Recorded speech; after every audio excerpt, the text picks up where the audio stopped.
അധ്യായം 34 1 മുതൽ 12 വരെയുള്ള വാക്യങ്ങൾ. മോശയുടെ മരണം.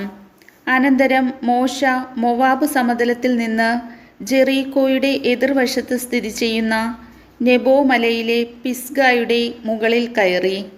കർത്താവ് അവന് എല്ലാ പ്രദേശങ്ങളും കാണിച്ചു കൊടുത്തു. ഗിലെയാദ് മുതൽ ദാൻ വരെയുള്ള പ്രദേശങ്ങളും നഫ്താലി മുഴുവനും, എഫ്രായിമിൻ്റെയും മനാസയുടെയും ദേശങ്ങളും, പശ്ചിമ സമുദ്രം വരെയുള്ള യൂദാദേശവും, നെഗബും ഈന്തപ്പനകളുടെ പട്ടണമായ ജെറീക്കോ സ്ഥിതി ചെയ്യുന്ന താഴ്വരയിലെ സോവാർ വരെയുള്ള സമതലവും. അനന്തരം കർത്താവ് അവനോട് പറഞ്ഞു, നിന്റെ സന്തതികൾക്ക് നൽകുമെന്ന് അബ്രാഹത്തോടും ഇസഹാക്കിനോടും യാക്കോബിനോടും ഞാൻ ശപഥം ചെയ്ത ദേശമാണിത്. ഇത് കാണാൻ ഞാൻ നിന്നെ അനുവദിച്ചു, എന്നാൽ നീ ഇതിൽ പ്രവേശിക്കുകയില്ല.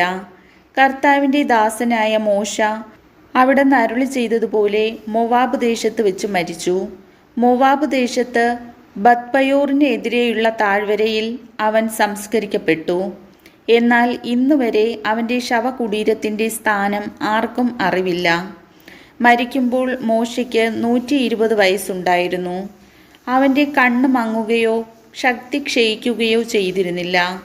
ഇസ്രായേൽ 30 ദിവസം മൊവാബ് താഴ്വരയിൽ മോശയെ ഓർത്തു വിലപിച്ചു. മോശയ്ക്ക് വേണ്ടിയുള്ള വിലാപ ദിവസങ്ങൾ പൂർത്തിയായി.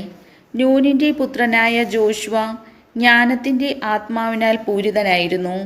എന്തെന്നാൽ മോശ അവൻ്റെ മേൽ കൈകൾ വെച്ചിരുന്നു. ഇസ്രായേൽ ജനം അവൻ്റെ വാക്കു കേൾക്കുകയും കർത്താവ് മോശയോട് കൽപ്പിച്ചിരുന്നത് പോലെ പ്രവർത്തിക്കുകയും ചെയ്തു.